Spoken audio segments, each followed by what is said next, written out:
નમસ્કાર વિદ્યાર્થી મિત્રો, આપણે ધોરણ 12 કોમ્પ્યુટર સાયન્સ સિરીઝનું વધુ એક ચેપ્ટર નંબર 10 જાવા લેંગ્વેજમાં એક્સેપ્શન એટલે જાવામાં અપવાદ પરિસ્થિતિઓનું વ્યવસ્થાપન એક્સેપ્શન હેન્ડલિંગ ઇન જાવા એ વિશે આજે ચર્ચા કરીશું. આપણે ઓલરેડી 7, 8, 9 અને આજે આપણો 10th ચેપ્ટર છે, જે આગળ આપણે કન્ટિન્યુ કરીએ છીએ સિરીઝ આપણી. તો જાવામાં અપવાદ એટલે શું એ વિશે જાણીએ આપણે. તો જાવા પ્રોગ્રામિંગ લેંગ્વેજ તો જાવામાં બે પ્રકારના અપવાદો હોય છે. અપવાદ એટલે શું? અપવાદ એટલે પ્રોબ્લેમ, એરર. એમ કહેવાય કે ક્ષતિ જે રહે, કોઈ ખામી રહી જાય, ક્ષતિ રહી જાય, એને આપણે શું કહીશું? અપવાદ કહીશું. તો જાવામાં બે ટાઈપના આપણે અપવાદો જોવાના છે. એક તો કમ્પાઇલ ટાઈમ અને રન ટાઈમ. અપવાદો બે પ્રકારના હોય છે. કમ્પાઇલ ટાઈમ એટલે રન ટાઈમ. જ્યારે આપણે પ્રોગ્રામને કમ્પાઇલ કરીએ ત્યારે પ્રોગ્રામના સિન્ટેક્સમાં કોઈ એરર આવે તો એને કહેવાય કમ્પાઇલ ટાઈમ. જ્યારે આપણે પ્રોગ્રામને કમ્પાઇલ સક્સેસફુલી કરી લઈએ પછી રન કર્યા પછી જે એરર આવે એને રન ટાઈમ અપવાદ એટલે કે એક્સેપ્શન. એક્સેપ્શન એટલે એક પ્રકારની એરર, ક્ષતિ, પ્રોબ્લેમ. તો આ વસ્તુને કઈ રીતે હેન્ડલ કરી શકીએ તો આપણે એ વિશેની ચર્ચા આ ચેપ્ટરમાં ભણવાના છીએ. કે ભાઈ જે અપવાદ એટલે એક્સેપ્શન જ્યારે આવે પ્રોગ્રામમાં અથવા એક્સેપ્શન જ્યારે સોફ્ટવેરમાં આવે તો એને કઈ રીતે હેન્ડલ કરી શકાય એ વિશેની વિસ્તૃત માહિતી આ ચેપ્ટરમાં આપવામાં આવેલી છે. તો પહેલા તો અપવાદ વિશે જાણીએ કે એક્સેપ્શન એટલે શું. તો કમ્પાઇલ કરેલ પ્રોગ્રામ ક્ષતિરહિત હોય તો જ સફળતા. તો આપણે કોઈ પણ પ્રોગ્રામ રન કરીએ તો એમાં એરર ફ્રી હોય એટલે એરર કમ્પ્લીટ સોલ્યુશન થઈ જાય તો જ એ રન થઈને રન થશે. પહેલા તો કમ્પાઇલમાં આપણે દરેક સિન્ટેક્સ એનું સાચું લખવું પડે, દરેક કીવર્ડ સાચા લખવા પડે, સેમિકોલન જ્યાં આવતું હોય ત્યાં લખવું પડે, રિઝર્વ કીવર્ડનો આપણે યુઝ ના કરી શકીએ, પ્રોપર વેલિડ વેરિયેબલ ડિક્લેરેશન. આ બધા રૂલ્સ કમ્પાઇલેશન ટાઈમે લાગુ પડશે અને જે તે પ્રોગ્રામિંગ કમ્પાઇલર એને ઇમ્પ્લિમેન્ટ કરશે, સ્ટ્રિક્ટલી ઇમ્પ્લિમેન્ટ કરશે. એના વગર આપણે પ્રોગ્રામ રન કરવા દેશે નહીં. આ પહેલી કમ્પાઇલ ટાઈમની જરૂરિયાત છે. હવે કમ્પાઇલ ટાઈમ જે એક્સેપ્શન હશે, અપવાદ હશે, એ તો જે તે પ્રોગ્રામિંગ કમ્પાઇલર એને હેન્ડલ કરી લેશે. એમાં આપણે ઇન્વોલ્વ થવાની જરૂર હોતી નથી. એ આપણને મેસેજ સીધું જે કમ્પાઇલર હશે એ જ એની એરરને પ્રોમ્પ્ટ કરશે અને આપણને સુધારવા માટે કહેશે કે ભાઈ આ લાઈનમાં આ કોડમાં આ એરર છે અથવા તો આ જગ્યાએ આ મિસિંગ છે, આ જગ્યાએ આ ઇનવેલિડ છે. એ પ્રકારની એરર આપણે પ્રોગ્રામિંગમાં જોતા હોઈએ. તો જોઈએ અપવાદરૂપ પરિસ્થિતિમાં પ્રોગ્રામ અપેક્ષા પ્રમાણે ન ચાલે, પ્રોગ્રામ અધવચ્ચે અટકી જાય. ઘણી વાર એવું પણ બને કે જો રન ટાઈમ પછી એક્સેપ્શન આવે એટલે કે અપવાદ આવે, રન ટાઈમ પછી એક્સેપ્શન આવે, એરર આવે તો પ્રોગ્રામ વચ્ચેથી સ્ટોપ પણ થઈ જાય, બંધ પણ થઈ જાય અને હેંગ પણ થઈ જાય. આવા ઘણા બધા પ્રશ્નો ઉભા થતા હોય છે એક્સેપ્શનમાં. તો ફોર એક્ઝામ્પલ આ અપવાદમાં શું શું હોય તો કોઈ પણ વેબસાઇટ સાથે જોડાણ કરી ફાઇલ ડાઉનલોડ કરે પણ ઇન્ટરનેટ કનેક્શન બંધ નીકળે તો એ આપણને મેસેજ પ્રોમ્પ્ટ થાય. પછી ફાઇલમાં સુધારા વધારા કરવા જાય પણ ફાઇલમાં રીડિંગની જ પરમિશન હોય તો એ વસ્તુ ફાઇલ ફાઇન્ડ કરવા જાય પણ એ ફાઇલ જ ના હોય. તો આ બધી પરિસ્થિતિ ક્યારે ઊભી થવાની? જ્યારે રન કરીએ ત્યારે. કમ્પાઇલ સક્સેસફુલી થઈ જાય પણ રન જ્યારે કરવાનું આવે, જ્યારે એને પ્રોગ્રામનું આઉટપુટ જોવા માટે આપણે જઈએ ત્યારે એ આપણને આ એરર બતાવશે. તો એ એરરને આપણે કહીશું રન ટાઈમ એક્સેપ્શન. તો હવે જોઈએ તો પ્રોગ્રામમાં ઉદ્ભવતી ભૂલોને બે પ્રકાર એટલે કે એક્સેપ્શનને બે પ્રકારે. એક પ્રકારની ભૂલ એરર એટલે એક્સેપ્શન. ત્રણેય શબ્દ સેમ છે, એ વસ્તુનું ધ્યાન રાખો. તો કમ્પાઇલ કરતી વખતે એરર આવે અને એક છે અમલ વખતે એટલે કે રન ટાઈમ એક્સેપ્શન અને કમ્પાઇલ ટાઈમ એક્સેપ્શન.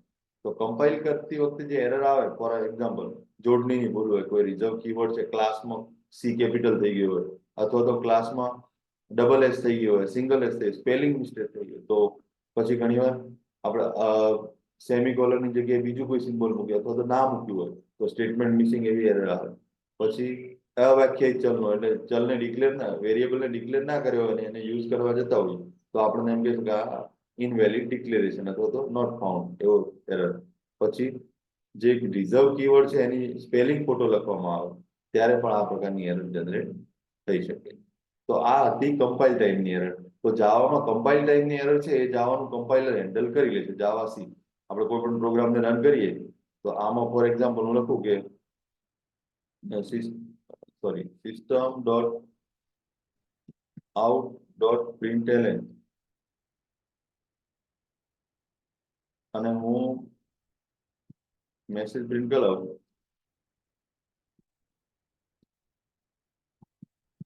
આ પ્રકારનો મેસેજ છે પણ પાછળ સેમિકોલન લખતો નથી, જાણીએ ઇન્ટેન્શન. પછી આને સેવ કરું છું, કમ્પાઇલ કરું તો એ મને એરર બતાવશે. શું એરર બતાવશે? Expected error. લાઈન નંબર 7 છે, જે આ 7, એમાં એક્સપેક્ટેડ અહીં સેમિકોલન કરી, તો એ મને શું બતાવશે? પાછું સેવ કરીશ તો એ સક્સેસફુલી થઈ જશે. તો આ જાવાસી આ જે કમ્પાઇલર છે, તો જો એક્ઝિટ કોડ 0 એટલે હેન્ડલ કરી લેશે.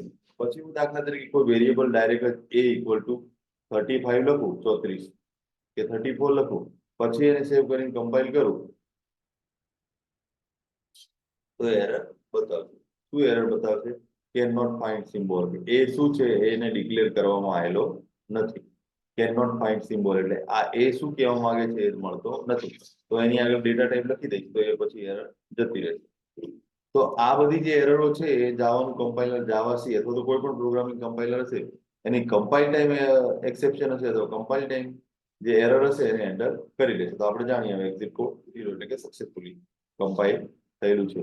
તો એ કમ્પાઇલ ટાઈમની જે એક્સેપ્શન છે, કમ્પાઇલ ટાઈમની જે એરર છે, જે ભૂલ છે, એ કમ્પાઇલર એને સુધારી દેશે અથવા તો કમ્પાઇલર એને પ્રોમ્પ્ટ કરશે, એને ચેક કરી આપશે. પણ રન ટાઈમની જે એરર છે એ જાવા પ્રોગ્રામરને હેન્ડલ કરવાની જવાબદારી છે.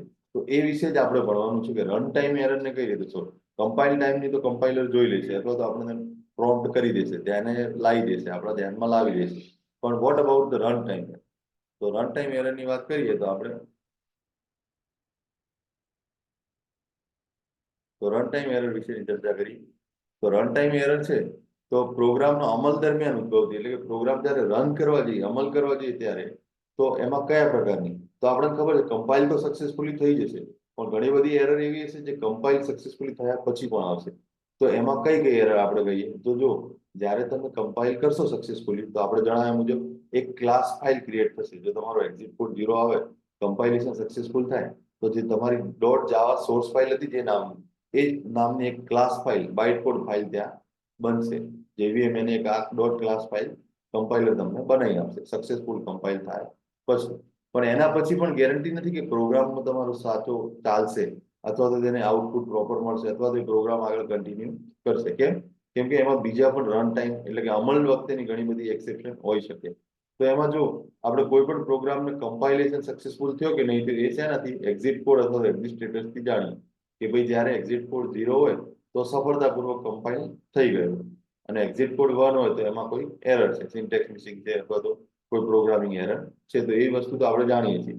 પછી વાત કરીએ તો હવે જ્યારે રન ટાઈમ એટલે કે પ્રોગ્રામ રન કરી દીધો અને કમ્પાઇલ સક્સેસફુલી થઈ ગયો, પણ જ્યારે આપણે રન કરવા જઈએ એટલે ગો F5 દબાઈને એનો આઉટપુટ જોવા માટે, ચેક કરવા માટે જઈએ, ત્યારે પણ ઘણી બધી એરર જનરેટ થઈ શકે. તો એ એરરને જનરેટ કરવા માટે કયા પ્રકારની એરર હોય અથવા તો એ એરર કઈ રીતે સોલ્વ કરે અથવા તો શેના કારણે ઉદ્ભવતી હોય એ વિશેની ચર્ચા આપણે કરીશું. તો જાવામાં જે એક્સેપ્શન છે એ બધા હેન્ડલ કરવા માટે જાવાનો કયો ક્લાસ? તો Java dot language dot exception અને Java dot IO input output package. એટલે આ બંને નેમ સ્પેસમાં આ બધા જ અપવાદો ત્યાં આવેલા છે. કયું છે? જાવા ડોટ લેંગ્વેજ અને જાવા ડોટ આઈઓ. હવે આમાં છે પહેલું એક્સેપ્શન છે, આને યાદ રાખવું બહુ જરૂરી છે પરીક્ષા પ્રોસ્પેક્ટિવ, એક્ઝામ પ્રોસ્પેક્ટિવ. તો પહેલું છે array index out of bound exception. Array index out of bound exception. હવે એ ક્યારે ઉદ્ભવે? જ્યારે તમે એરેની ઇન્ડેક્સ એટલે એરેની સાઈઝ 5 ની હોય અને તમે એમાં 10મો એલિમેન્ટ ઇન્સર્ટ કરવા જાઓ તો વિચ ઇઝ નોટ પોસિબલ. તમે 10નો એરે લીધો હોય, તમે 11મી પોઝિશન ઉપર કંઈક એરે ઇન્સર્ટ કરવા જાઓ તો એ લેશે નહીં. તો ત્યારે આ એરર કે ભાઈ એરેની આ સાઈઝ છે નહીં, અથવા તો આ તમે જે સાઈઝ છે એની બહાર તમે વેલ્યુ આપવા માંગો છો, જે પોસિબલ નથી. ફોર એક્ઝામ્પલ હું લખું કે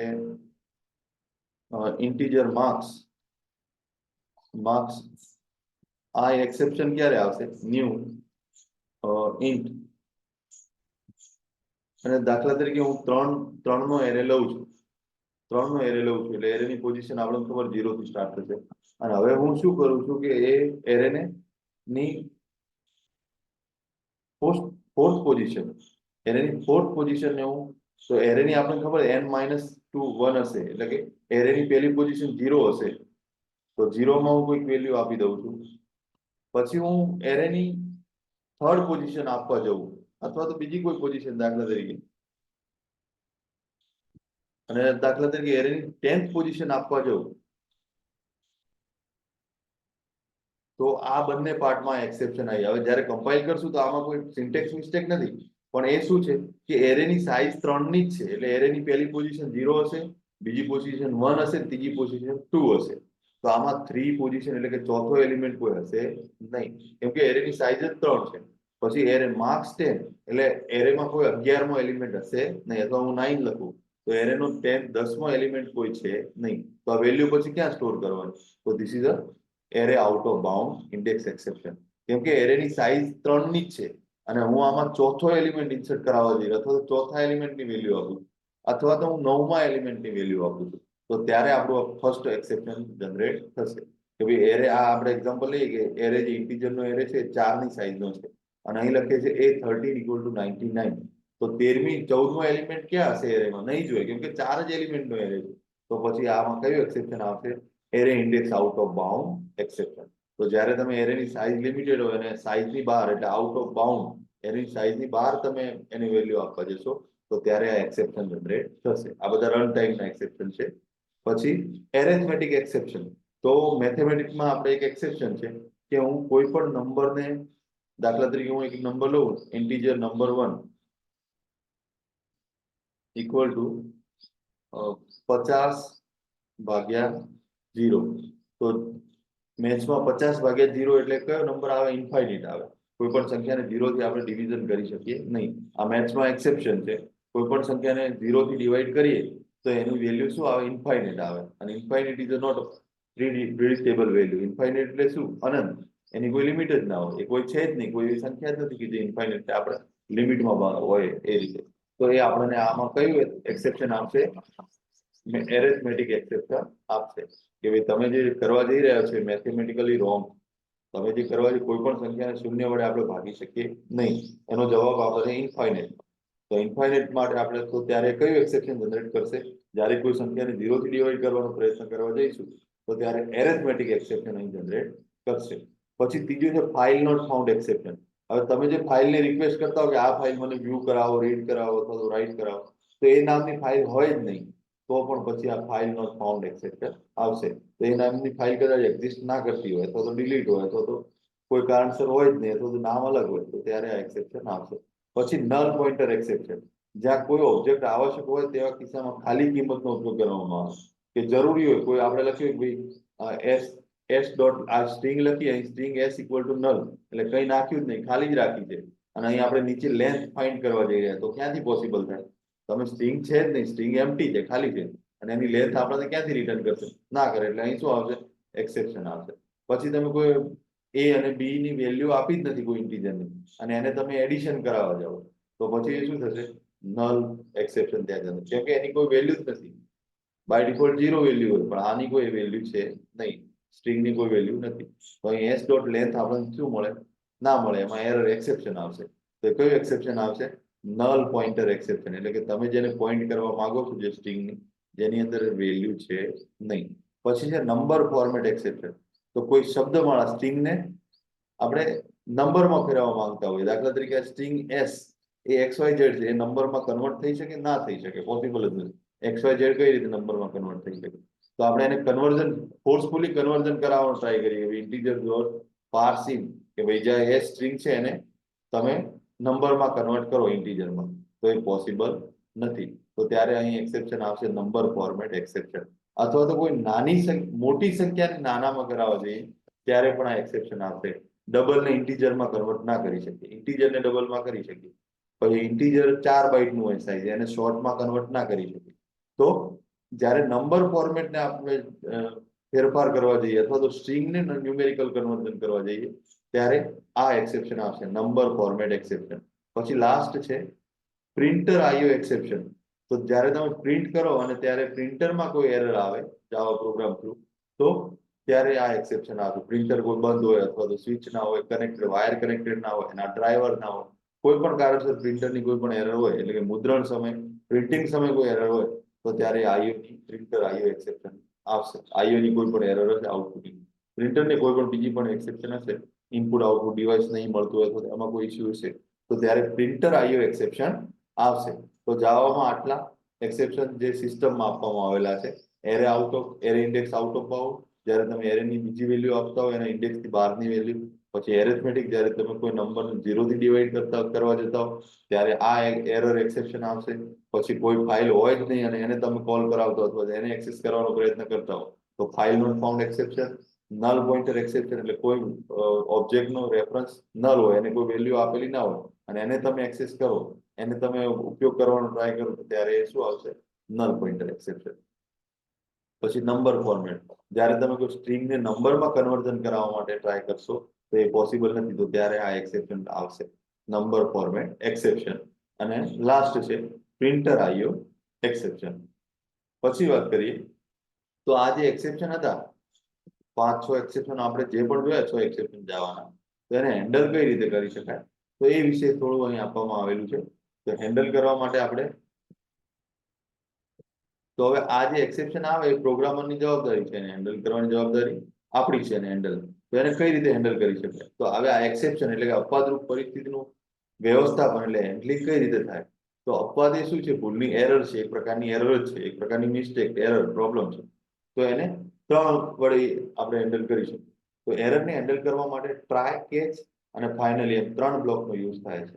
તો આપણને ખબર હોય કે આ બ્લોકમાં અથવા તો ના ખબર હોય પણ આપણે એવું માનતા હોય કદાચ આ પાર્ટમાં એરર આવી શકે તો એ પાર્ટનો આપણો કોડ છે એને આપણે ટ્રાય બ્લોકમાં મૂકી શકીએ. તેમાં એકથી વધુ અપવાદનો ઉદ્ભવ થાય એટલે તમને લાગે કે આ પોર્શનમાં કદાચ યુઝર 0 નાખી દેશે ડિવાઈડ કરવા માટે, આમાં એરેની વેલ્યુ બહાર નાખી દેશે, તો આપણે શું કરીશું? એને એ કોડને ટ્રાય બ્લોકમાં મૂકી દઈશું. જેટલા કોડમાં તમને લાગે કે એક્સેપ્શન આવવાના ચાન્સીસ છે એ કોડ અથવા તો આખા પ્રોગ્રામને પણ આપણે મૂકવો હોય તો મૂકી શકીએ. તો ટ્રાય બ્લોકમાં એને મૂકી દઈશું, પણ આપણે લાગતું હોય એટલું જ આપણે ચેકિંગ કરાવીશું. તો એનું પ્રેક્ટિકલ આપણે જોઈશું. પછી બીજો છે કેચ બ્લોક. તો ચોક્કસ પ્રકારના અપવાદોની સંભાળ લેવા માટે હવે જે એક્સેપ્શન આવશે તો ટ્રાયની તરત જ પછી કાં તો કેચ બ્લોક હશે કાં તો ફાઇનલી બ્લોક હશે. તો ટ્રાય પછી કેચ બ્લોક લખીએ છીએ અને કેચ બ્લોકમાં આપણે શું કરીશું? એને મેસેજ પ્રિન્ટ કરાવીશું કે ભાઈ તમે જે કોડ નાખ્યો છે અથવા તો તમારો જે કોડ છે એમાં એક્સેપ્શન આવે, કયો એક્સેપ્શન આવે છે, કેના કારણે આવે છે એવો મેસેજ પ્રિન્ટ કરાવવો હોય અથવા તો સિસ્ટમનો મેસેજ પ્રિન્ટ કરાવવો હોય તો એનું આપણે કેચ બ્લોકમાં લખીશું. તો ટ્રાય અને કેચ બ્લોક. અને ત્રીજો બ્લોક છે ફાઇનલી. ફાઇનલી અથવા તો કેચ બ્લોક બંનેમાંથી એક આપણે યુઝ કરી શકીએ. ફાઇનલી એ તમારા પ્રોગ્રામના આઉટપુટને કમ્પલસરી, કદાચ ટ્રાય કેચ બ્લોક લખ્યો હોય તમારી કોઈ હેંગ થઈ જાય કોમ્પ્યુટર અથવા તો એવું એક્સેપ્શન આવી જાય જેમાં તમારો પ્રોગ્રામ હેલ્ડ કન્ડિશનમાં, ક્રેશિંગ કન્ડિશનમાં જતો રહે તો પણ ફાઇનલી બ્લોકમાં કોઈ પણ કોડ લખ્યો હશે તો એક્ઝિક્યુટ થશે. તો એવો કોડ જે તમારે મસ્ટ એક્ઝિક્યુટ કરાવવો, કદાચ આમાં ટ્રાય ક્લોઝમાં કોઈ એવો કોઈ એક્સેપ્શન આવી ગયું, ફાઇલનું કોઈ ફાઉન્ડ અથવા તો સાઇઝનું અથવા તો કોઈ એવું એક્સેપ્શન આવી ગયું કે મેમરીનું કોઈ એક્સેપ્શન આવી ગયું તો કદાચ તમારો પ્રોગ્રામ બંધ પણ થઈ શકે, એવું બધું થઈ શકે. છતાં પણ તમારે યુઝરને મેસેજ પ્રિન્ટ કરાવવો હોય તો પણ તો તમે એ કોડને ફાઇનલી બ્લોકમાં લખી શકો. તો આપણે જોઈએ એક સિમ્પલ એક્ઝામ્પલ કે હું અહીં આ એક મારો પ્રોગ્રામ છે, તમે જોઈ શકો છો એક મેં એડ કરીને એક પ્રોગ્રામ લીધો છે. હવે આમાં હું એક્સેપ્શન કરું છું ઇન્ટીજર a ઇક્વલ ટુ 78 અને b ઇક્વલ ટુ 0. હું આ રીતે લઉં છું અને એક વેરિયેબલ લઈ લઉં છું આન્સર વેરિયેબલ. હવે આન્સર વેરિયેબલમાં લખું છું a ડિવાઈડ બાય b અને જે બી આઉટપુટ આવે એને હું પ્રિન્ટ કરી દઉં. આપણે જોઈએ કે હવે આમે એક્સેપ્શન આવે કે નથી આવતું. સિસ્ટમ ડોટ આઉટ ડોટ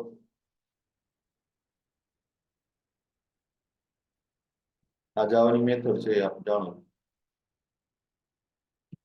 હવે હું આન્સરને ખાલી પ્રિન્ટ કરાવું છું, આન્સર ઇઝ કરીને જે વેલ્યુ આન્સરમાં આવશે એ પ્રિન્ટ કરશે. એટલે જોઈએ કમ્પાઇલેશન થઈ જાય કે નહીં થતું એ ચેક કરીએ. Control S. હવે એને હું કમ્પાઇલ કરીશ તો ટૂલ્સમાં જઈ અને એને કમ્પાઇલ કરીશ તો એક્ઝિટ કોડ 0 એનો મતલબ કમ્પાઇલેશન સક્સેસફુલ છે, ડોટ ક્લાસ ફાઇલ બની જશે આને. એટલે એને કોઈ કમ્પાઇલ ટાઈમ એરર દેખાતી નથી કેમ કે આપણા સિન્ટેક્સ બધું સાચું છે. હવે હું એને રન કરવા જઈશ તો ટૂલ્સમાં જઈ અને ગો અથવા તો F5 તો શું આવશે?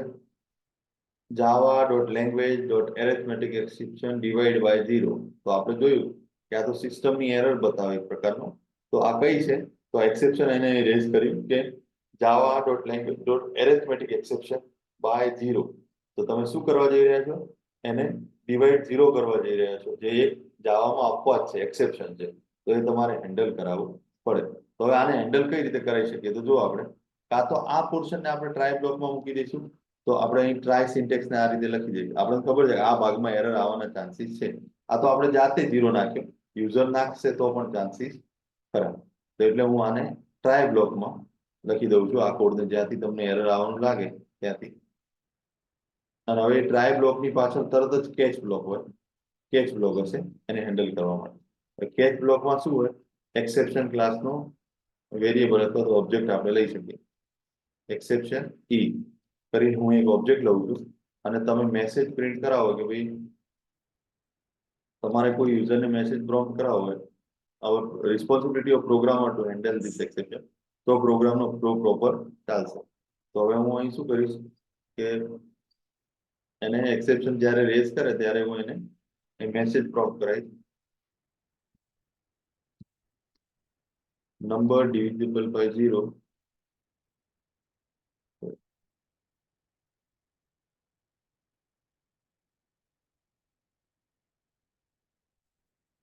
never divide that whatever you message by 0.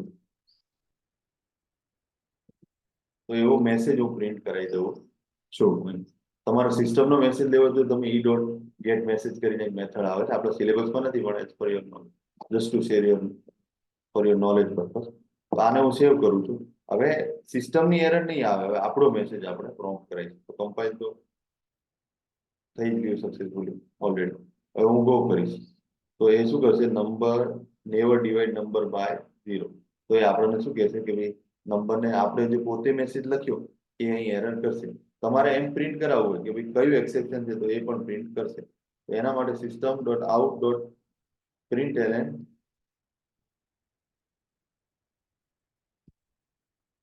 Plus e.get message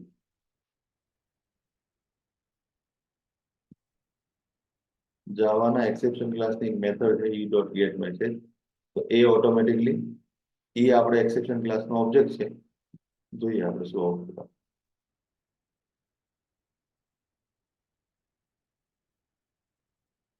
okay, અથવા તેને હું નીકાળી દઉં છું,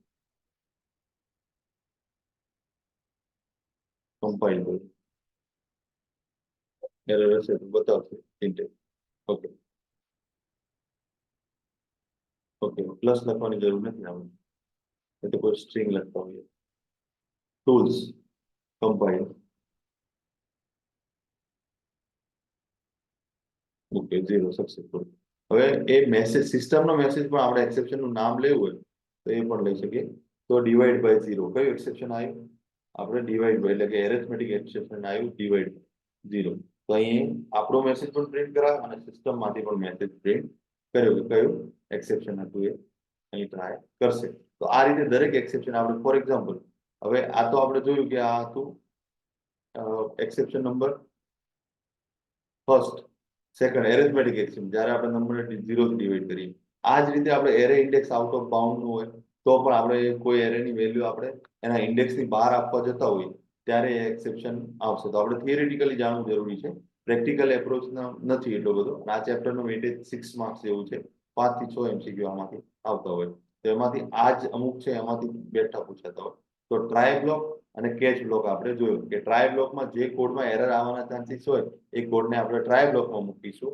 કેચ બ્લોકમાં એના માટે કોઈ એપ્રોપ્રિએટ કઈ રીતે એની હેન્ડલિંગ કરવું, એના મેસેજ આપણે તો હેન્ડલ કયો કરશે? કેચ બ્લોક કરશે. અને છતાં પણ કોઈ પ્રોગ્રામને એવું લાગે કે તમને કે એ એક્સેપ્શન વચ્ચેથી જ બંધ થઈ જશે અથવા તો એકદમ હેલ્ડ કન્ડિશનમાં જતો રહેશે, તો આપણે એ કોડને ફાઇનલી બ્લોકમાં લખી શકીએ.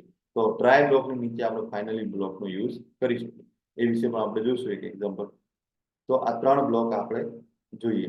પછી ટ્રાય કૌંસની અંદર આપણે જોયું કે હમણાં જોયું કે ટ્રાય બ્લોક છે એ કે કયા સ્ટેટમેન્ટ તમારા એરર જનરેટ કરી શકે અથવા તો એક્સેપ્શન જનરેટ કરી શકે, એ બધા સ્ટેટમેન્ટને આપણે ટ્રાય બ્લોકમાં મૂકી દઈશું. આખા પ્રોગ્રામને પણ મૂકી શકીએ, પણ એમાં ચેકિંગમાં થોડી વધારે વાર લે. એના કરતાં બેટર છે કે તમને એવું લાગે કે આ સ્ટેટમેન્ટ જ એક્સેપ્શન જનરેટ કરશે તો એટલા સ્ટેટમેન્ટને જ આપણે મૂકીશું.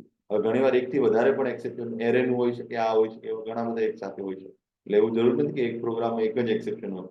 ગમે જે પણ એક્સેપ્શન હોય હેન્ડલ કરશે. ટ્રાય પછી કેચ વિભાગ અથવા ફાઇનલી વિભાગ. હવે ટ્રાય પછી કેચ આવશે અથવા તો ફાઇનલી, બંનેમાંથી એક આપ યુઝ કરી શકો, કોઈ વાત નહીં. પણ કેચ બ્લોક પ્રોપરલી હેન્ડલ કરે. ફાઇનલી બ્લોક એવી કન્ડિશનમાં લખવામાં આવે કે તમારે મસ્ટ કમ્પલસરી એક્ઝિક્યુટ કરાવો ગમે એ કન્ડિશનમાં. પ્રોગ્રામ બંધ થઈ જાય તો પણ એ ફાઇનલી બ્લોક વાળો કોડ હશે એ ત્યાં એક્ઝિક્યુટ થશે. એટલા માટે ત્યાં ફાઇનલી બ્લોક લખવામાં આવે, એટલું યાદ રાખવાનું. હવે કેચ વિભાગ હંમેશા ટ્રાયની પાછળ જ હોય. આપણે જોયું કે આ રીતે પ્રોગ્રામમાં લખ્યું તો ટ્રાય અહીં લખ્યો હતો તો ટ્રાયની એક્ઝેક્ટ પાછળ જ કેચ બ્લોક હતો. આ રહ્યો કેચ બ્લોક. તો આ ટ્રાયની પાછળ જ આ જે કોડ આપણને ખબર છે કે આ કોડ જે એરર જનરેટ કરી શકે એવો હતો તેની પાછળ જ કેચ બ્લોક આપણે લખવામાં આવ્યો હતો. તો એ હેન્ડલ શું કરશે? અહીંથી જ એ હેન્ડલ કરશે કેચ બ્લોક. તો ટ્રાયની તરત followed by the catch block. હવે કેચ વિભાગ અપવાદનું વ્યવસ્થાપન કરવાનો વિભાગ, ત્યાં જાઓ તેને એક્સેપ્શન હેન્ડલર પણ કહેવામાં આવે. તો એક્સેપ્શન હેન્ડલિંગનું મેઇન કામ કોણ કરશે? કેચ કરશે. ટ્રાયમાં તો આપણે ખાલી જે કોડ એરર જનરેટ કરવાનો હોય, જે કોડ પ્રોબ્લેમ અથવા તો એક્સેપ્શન જનરેટ કરવાનો એને મૂકીશું. પણ એને હેન્ડલ કોણ કરશે અથવા તો મેસેજ કોણ પ્રિન્ટ કરાવશે અથવા તો કંટ્રોલ કોણ કરશે? Catch block. એટલે કેચ બ્લોકને આપણે શું કહીએ છીએ? એક્સેપ્શન હેન્ડલર પણ કહીએ છીએ. એ વસ્તુ પણ આપ યાદ રાખજો. કોઈ પણ એક ટ્રાય વિભાગમાં એકથી વધુ કેચ હોય છે. એટલે એવું જરૂરી નથી કે ઘણા બધા કેચ બ્લોક આપણે ટ્રાયની નીચે મૂકી શકીએ. એટલે એક અહીં હું મૂકી શકું, પછી એક નીચે ફરી પાછો હું કેચ બ્લોક મૂકી શકું. અહીં મારી ઈચ્છા થાય કે કેચ, તો ફરી પાછો એક કેચ હું અહીં મૂકી શકું. કેચ અને એક્સેપ્શન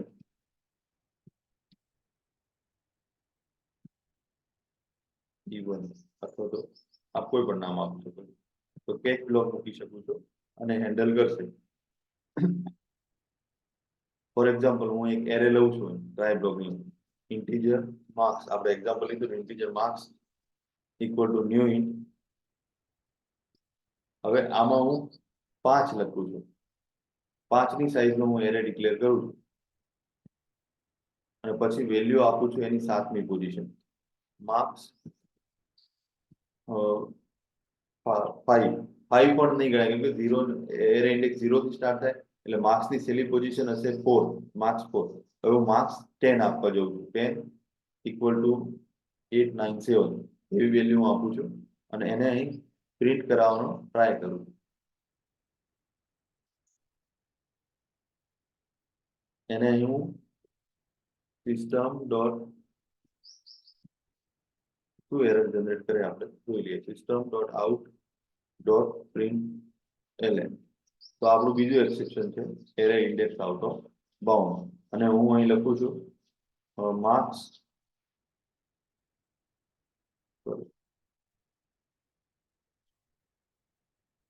તો આપણે અહીં લખી શકીએ માર્ક્સ 10.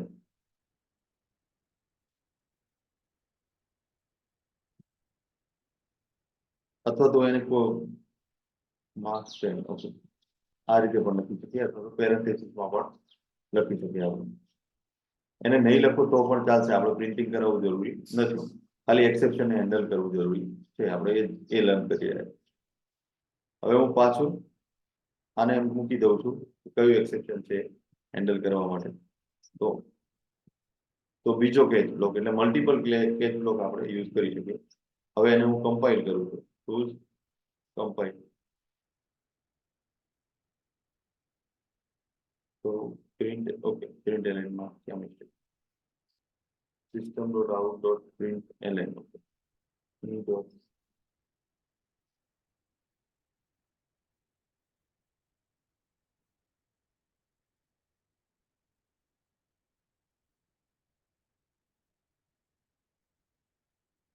ઓકે E1 છે ઓબ્જેક્ટનું નામ. Compile. Okay array required.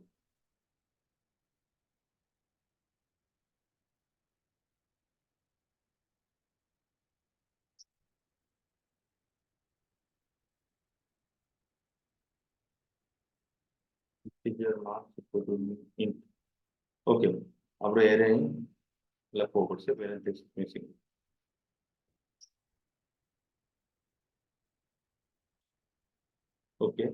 Catch block, exception has already been caught. Okay, તો આમાં નામો પણ લખી શકીએ આપણે. આ નહીં બ્લોક લખો તો પણ ચાલશે, તો મલ્ટિપલ કેચ પણ લખી શકીએ ઇન શોર્ટ આપણું નોલેજ માટે જાણવા માટે. તો આ રીતે કેચ ના એકથી વધુ વિભાગ હોઈ શકે. કેચ વિભાગ કેચ કીવર્ડ આપ્યા બાદ પેરામીટર આપવામાં આવે છે. તો મેં લખ્યું હતું એક્સેપ્શન એનું પેરામીટર.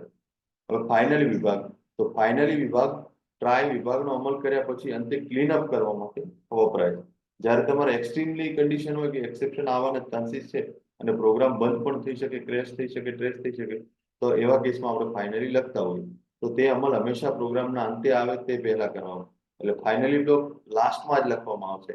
જ્યારે તમને એમ લાગે કે ના ભાઈ પ્રોગ્રામનો ફાઇનલ કન્ડિશન હોય કે ભાઈ આમાં બંધ થવાના ચાન્સીસ છે, તો આપણે એને છેલ્લે લખીશું, કેમ કે ફાઇનલી બ્લોક એક્ઝિક્યુટ થશે પછીનો કોઈ કોડ એક્ઝિક્યુટ થશે નહીં.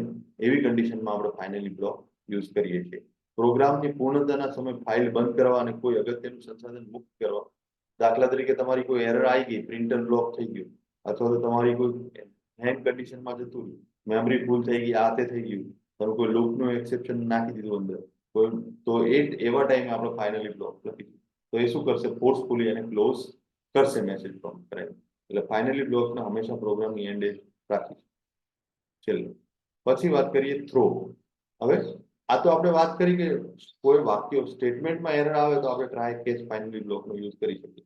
પણ એવું ઘણી વાર બની શકે કે તમારો ઓબ્જેક્ટ કોઈ એક્સેપ્શન થ્રો કરે, તમે કોઈ ઓબ્જેક્ટ ડિક્લેર કર્યો એ એક્સેપ્શન થ્રો કરે. તો અપવાદના ઓબ્જેક્ટ માંથી ડાયરેક્ટ તમારે એક્સેપ્શન થ્રો કરાવવું હોય તો જાવામાં કીવર્ડ છે થ્રો, THROW. આ થ્રો કીવર્ડનો યુઝ થાય છે કે કદાચ એ ઓબ્જેક્ટ થ્રુ કોઈ પણ વેલ્યુ આવે એમાં એક્સેપ્શન આવવાના ચાન્સીસ હોય, અથવા તો એના પેરામીટરમાં કોઈ એક્સેપ્શનના ચાન્સીસ હોય ઓબ્જેક્ટના, ત્યારે આપણે થ્રો કીવર્ડનો ડાયરેક્ટ યુઝ કરી શકીએ. જો કોઈ સંખ્યાને શૂન્ય વડે ભાગાકાર કરવામાં આવે તો એરિથમેટિક ઓબ્જેક્ટ બનાવી દઈએ તેનો, તો જાવા વર્ચ્યુઅલ મશીન છે આ બધા એક્સેપ્શનને થ્રો કરશે. તો થ્રો પછી એક કીવર્ડ છે થ્રોઝ. હવે ઓબ્જેક્ટનું એક્સેપ્શન થ્રો કરાવવું તો THROW થ્રો ખાલી, અને એક બીજો એક વર્ડ છે થ્રોઝ. તમારે કોઈ મેથડ, તમને લાગે કે આખી મેથડ કોઈ એક્સેપ્શન થ્રો કરી શકે, કોઈ આખી એક મેથડ કે ફંક્શન એક્સેપ્શન થ્રો કરી શકે, તો એના માટે થ્રોઝ. ઓબ્જેક્ટ માટે થ્રો ખાલી, અને મેથડ માટે થ્રોઝ, THROWS. આટલું આપણે ખાલી યાદ રાખવાની જરૂર છે એક્ઝામ પ્રોસ્પેક્ટિવ. આના પર પ્રેક્ટિકલ થઈ શકે પણ એના આપણે પૂછાતા નથી, આપણે થિયરી પ્રોસ્પેક્ટ જઈએ છીએ.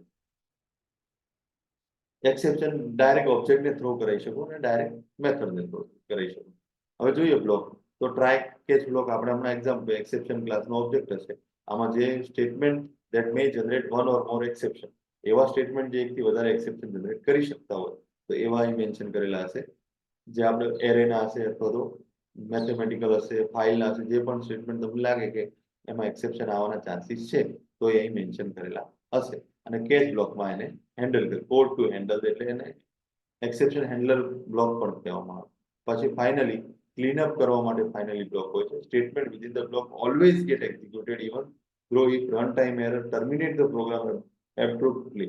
કદાચ ફોર્સફુલી પણ પ્રોગ્રામને એન્ડ કરે તો પણ આ ફાઇનલી બ્લોકના સ્ટેટમેન્ટ તો મસ્ટ એક્ઝિક્યુટ થશે, ગમે એમ કરું તો પણ એક્ઝિક્યુટ થશે. તો એ વિશે ફાઇનલી બ્લોક. હવે વાત કરીએ તો જાવામાં જરૂરિયાત મુજબના અપવાદો, એટલે કે આ તો બધા જે સિસ્ટમમાં આપેલા છે, array index out of bound, પછી arithmetic exception, file not found, null printer exception, printer IO exception, તો આ બધા જે એક્સેપ્શન હતા એ બધા તો જાવામાં ઓલરેડી સિસ્ટમમાં ડિફાઇન કરેલા છે કે આ કારણે આ બધાની એરર આવે છે. આપણે એને ઓલરેડી જોઈ લીધું, પહેલા જ જોઈ લીધું કેટલા એક્સેપ્શન, આ બધા જોઈ લીધા આપણે કે arithmetic, file not found, null pointer exception, number format, આ બધા એક્સેપ્શન આપણે ઓલરેડી જોઈ લીધા.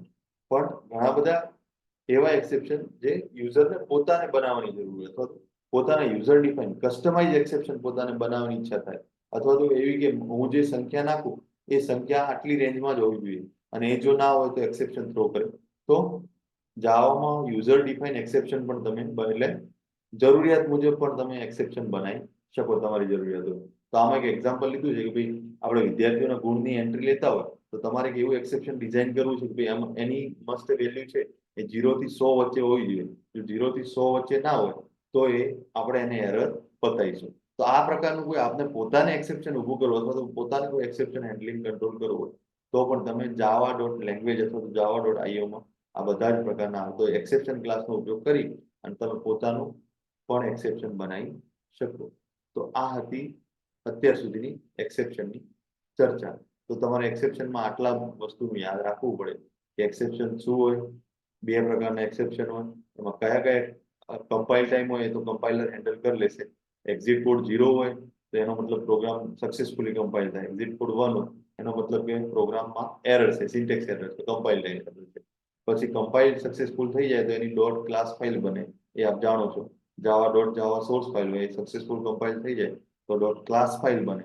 ડોટ ક્લાસ ફાઇલ બન્યા પછી એ પ્રોગ્રામ રન થવા જાય અને ત્યારે કોઈ એરર, પ્રોબ્લેમ કે મિસ્ટેક કે ભૂલ જ્યારે જણાય તો એને આપણે એક્સેપ્શન કહીએ. તો આપણું કામ છે જાવામાં રન ટાઈમ એટલે કે પ્રોગ્રામનો અમલ કરતી વખતે જે ભૂલો, એરર જે આવે એને હેન્ડલ કરવાની જવાબદારી પ્રોગ્રામરની છે. તો એ આપણે હેન્ડલ કરીએ છીએ એક્સેપ્શન હેન્ડલિંગ. જાવામાં કોન્સેપ્ટ છે એક્સેપ્શન હેન્ડલિંગ, એના થ્રુ એમાં આપણે ટ્રાય, કેચ અને ફાઇનલી બ્લોકનો યુઝ કરીએ છીએ. અને એમાં કયા કયા એક્સેપ્શન આવે છે એ પણ આપણે જોઈ લીધા કે આ પ્રકારના system generated array out, index out of bound, arithmetic exception, null pointer exception, printer IO exception, file not found exception. આવા એક્સેપ્શન અહીં આપેલા છે કે કયા કેસીસમાં જે કેસીસ લાગુ પડતો હોય એ કેસીસમાં જ્યારે એવી કન્ડિશન હેલ્પ થશે પ્રોગ્રામમાં ત્યારે આ પ્રકારના એક્સેપ્શન રેઝ થશે. તો એક્સેપ્શન એ સારી બાબત નથી, એક પ્રકારની કહેવાય ને એક્સેપ્શન એ એક પ્રોબ્લેમ છે, એક એરર છે, એક મિસ્ટેક, એક ભૂલ છે. તો એને હેન્ડલ કરવા માટે આપણે જરૂરી છે. તો આપણે એને ફ્લો વાઇઝ હેન્ડલ કરીએ છીએ. તો એને આપણે કહીએ છીએ એક્સેપ્શન હેન્ડલિંગ. અને બીજું છે કે તમારે જો ઓબ્જેક્ટની ડાયરેક્ટ બહાર જો એક્સેપ્શન હેન્ડલ કરાવવું હોય તો તમે થ્રો, THROW કીવર્ડનો યુઝ કરીને ઓબ્જેક્ટમાંથી ડાયરેક્ટ એક્સેપ્શન હેન્ડલિંગ કરાવી શકે. અને તમારે કોઈ મેથડની બહાર તમને લાગે કે આખી મેથડમાંથી ક્યાંય પણ એક્સેપ્શન રેઝ થઈ શકે છે તો ડાયરેક્ટ મેથડની બહાર પણ તમે, તો એના માટે કીવર્ડ છે થ્રોઝ, THROW. તો આ તમામ મુદ્દાઓ છે આપણે ઓલમોસ્ટ આવરી લીધા છે.